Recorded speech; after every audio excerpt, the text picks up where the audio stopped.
السلام عليكم ورحمة الله وبركاته. إن الحمد لله نحمده ونستعينه ونستغفر ونعوذ بالله من شرور أنفسنا ومن سيئات أعمالنا. من يهده الله فلا مضل له ومن يضلل فلا هادي له. وأشهد أن لا إله إلا الله وأن محمدا عبده ورسوله أما بعد. கண்ணியத்திற்குரிய எல்லாம் அல்ல அல்லாஹ்வின் நல்லடியார்களே, அல்லாஹுடைய பேரருளால் சுபுஹுடைய தொழுகையை கூட்டாக நிறைவேற்றிவிட்டு அல்லாஹுடைய மார்க்கத்தை அறிந்து கொள்ள வேண்டும் என்ற நோக்கத்திலே நாம் எல்லாம் தற்பொழுது இங்கு ஒன்று குழுமியிருக்கின்றோம்.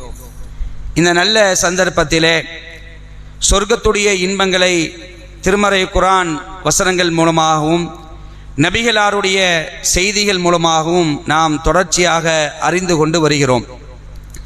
அந்த வரிசையில் இன்று நாம் தெரிந்து கொள்ளக்கூடிய செய்தி சொர்க்கத்தில் வீசக்கூடிய காற்று, அதே போன்று சொர்க்கத்தில் வீசக்கூடிய நறுமணம். உலகத்தில் வாழும் பொழுது அல்லாஹ் ரப்பல் ஆலமீன் நமக்கு அத்தியாவசிய தேவையாக காற்றை வைத்திருக்கின்றான். இந்த காற்று கூட நல்ல காற்று கெட்ட காற்று என்று இருக்கிறது. நல்ல அழகான ஒரு ரம்மியமான ஒரு காற்று அடிச்சதுன்னு சொன்னா அது நமக்கு என்ன செய்யும்? மனசுக்கு இன்பமா இருக்கும். அப்படித்தானே?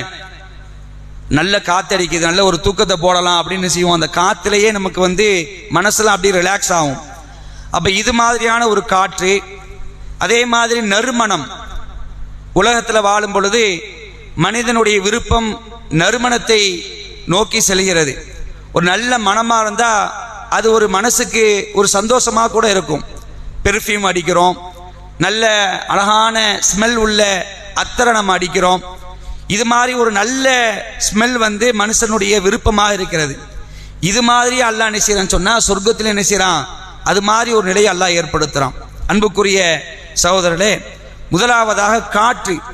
அந்த காற்று எப்படி இருக்கோ அதை பற்றி ரசூலுல்லாஹ் ஒரு இடத்துல சொல்லும் பொழுது, சொர்க்கத்தில் மக்கள் ஒன்று கூடக்கூடிய ஒரு சந்தை ஒன்று இருக்கிறது.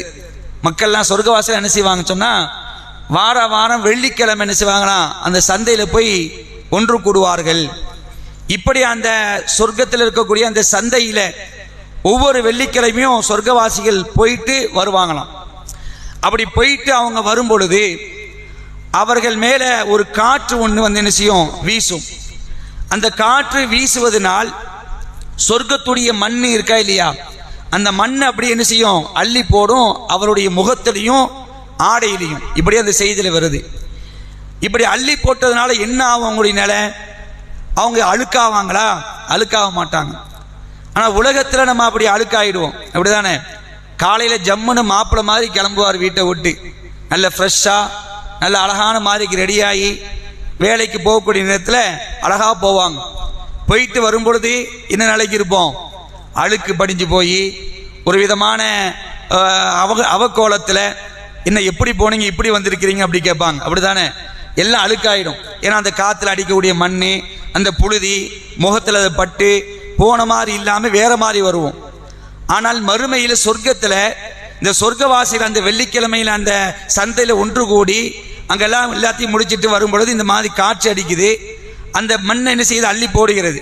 ஆனால் சொர்க்கத்துடைய மண் ரசூலுல்லாஹ் சொல்லும் பொழுது அது இங்கே பார்க்கக்கூடிய மண்ணுமா இருக்காது.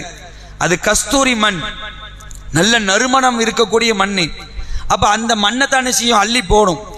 அள்ளி போட்டவொன்னு என்ன ஆகும்? அவங்களுடைய நிலை அதாவது அந்த சந்தைக்கு போகிறதுக்கு முன்னாடி எப்படி அழகாக இருந்தார்களோ போயிட்டு வந்ததுக்கு அப்புறம் கூடுதலான அழகும் பொலியும் அவர்கள் பெற்று விடுவார்கள்.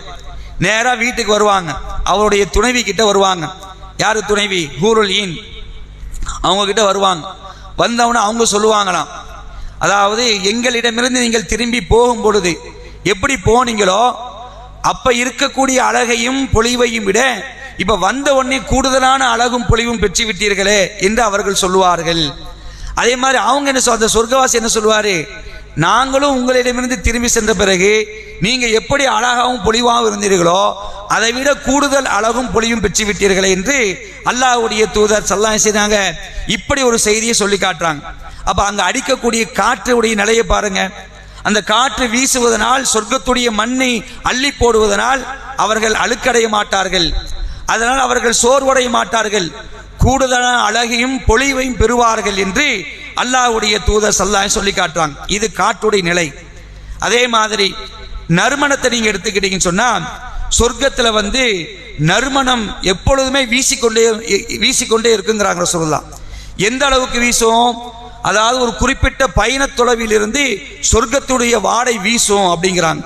உதாரணத்துக்கு நம்மள ஒருவர் என்ன செய்வாரு, ஒரு விலை உயர்ந்த ஒரு காஸ்ட்லியான ஒரு பெர்ஃப்யூம் போட்டாருன்னு சொன்னா அவர் அங்க வர முன்னாடி என்ன செஞ்சிருவோம், இன்னார் தான் வருவாரு அப்படின்றோம், இவர் தான் இந்த பெர்ஃப்யூம் அடிப்பான்னு. அப்ப தூரத்துல இந்த வாடை தெரியுமா இல்லையா? அது மாதிரி ரசூலுல்லாஹ் என்ன செய்றாங்க சொன்னா சொர்க்கத்துல ஒரு குறிப்பிட்ட பயணத்தில் இருந்து சொர்க்கத்துடைய வாடை வீசிக்கொண்டே இருக்கும் அப்படின்னு ஒரு செய்தியில சொல்றாங்க.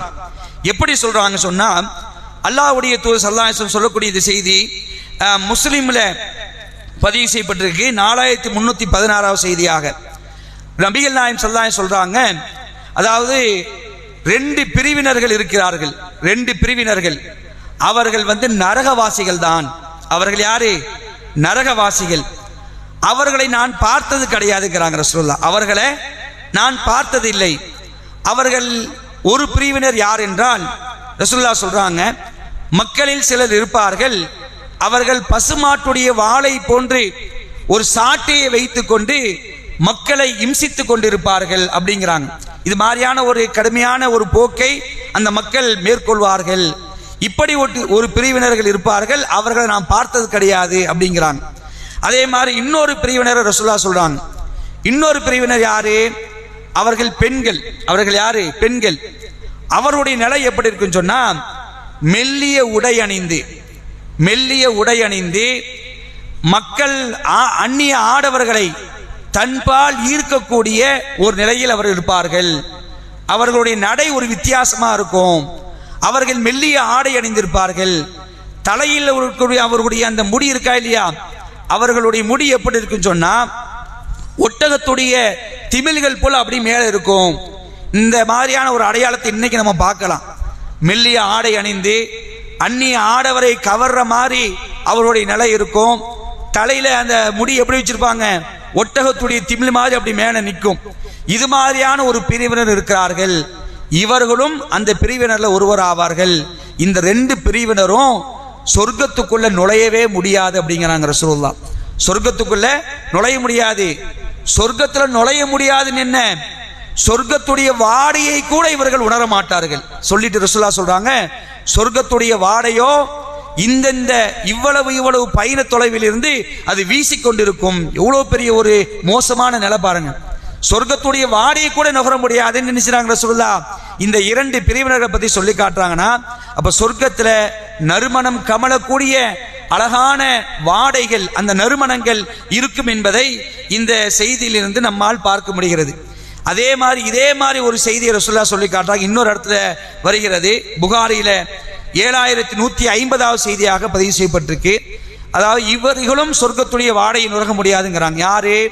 அல்லாஹ் ரப்பல் ஆலமீன் ஒரு அடியானுக்கு குடிமக்களுடைய பொறுப்பை வழங்கி இருக்கிறான்.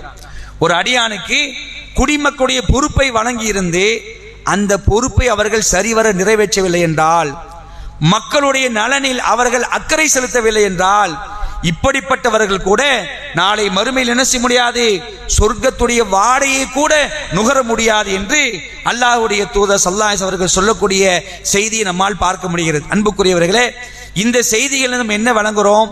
சொர்க்கத்துல நறுமணம் கமலக்கூடிய வாடைகள் இருக்கும். அந்த வாடையை நுகர்ந்தாலே அது ஒரு ரம்மியமான ஒரு சூழல். உண்மைதான் அன்புக்குரியவர்களே. நாம் உலகத்துல வாழும் பொழுது ஒரு அழகான ஸ்மெல் ஒன்று வந்துச்சுன்னா அப்படியே என்ன ஆகுது, மனசு இப்ப அழகா இருக்குது அப்படின்னு ஒரு ரிலாக்ஸ் ஆகுது. அப்ப அது மாதிரி ஒரு சூழல் அல்ல என்ன செய்யறான், சொர்க்கத்துல எங்க பார்த்தாலும் நறுமணம் கமலக்கூடிய வாடைகளை எல்லாம் வைத்திருக்கிறான். இப்படிப்பட்ட பாக்கியத்துக்கு சொந்தக்காரர்களாக நாம் ஆக வேண்டும் என்றால் அல்லாஹும் அல்லாஹ்வுடைய தூதரும் சொன்ன அடிப்படையில நம்முடைய வாழ்க்கையை அமைத்துக் கொண்டோம் என்றால் அல்லாஹ் அந்த பாக்கியத்தை நமக்கு தருவான். அப்படிப்பட்ட சொர்க்கத்தை பெறக்கூடிய நன்மக்களாக அல்லாஹ் ரப்பல் ஆலமீன் உங்களையும் என்னையும் நம்முடைய குடும்பத்தவர்கள் அனைவர்களையும் ஆக்கி அருள் புரிய வேண்டும் என்று அல்லாஹ்விடத்திலே பிரார்த்தித்தவனாக இந்த சிறிய உரையை முடித்துக் கொள்கின்றேன். வாஹிர் தாவானா அல்ஹம்துலில்லாஹி ரப்பில் ஆலமீன். வஸ்ஸலாமு அலைக்கும் வரஹ்மத்துல்லாஹி வபரகாத்துஹு.